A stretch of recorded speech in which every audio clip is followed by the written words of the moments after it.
नमस्ते मित्रांनो, शुभविवाह या मालिकेच्या होणाऱ्या 22 मार्चच्या भागामध्ये आपल्याला असं पाहायला मिळणार आहे की आकाश दारामध्ये असणाऱ्या तुळशीला काऊ लावत असतो. त्याच्याबरोबर आणखी काही लोक काम करत असतात. त्या क्षणी भूमी येते.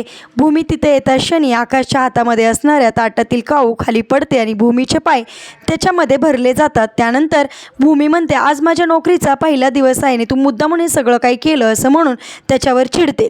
तर इकडे लगेचच आजी येते आणि आजी मानसीला आवाज देते आणि म्हणते, मानसी कापड घेऊन ये. आणि ते कापड खाली टाकलं जातं आणि भूमीला त्या कापडावरूनच पाय देऊन आतमध्ये यायला सांगितलं जातं.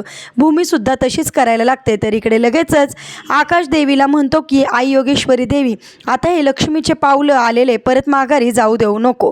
आणि अशा प्रकारे आकाश बरोबर भूमीचा सुद्धा गृहप्रवेश होताना आपल्याला पाहायला मिळतो. आता भूमी कायमची आकाशकडे लक्ष्मी बनून राहील का? तुम्हाला काय वाटतं कमेंट करून नक्की सांगा.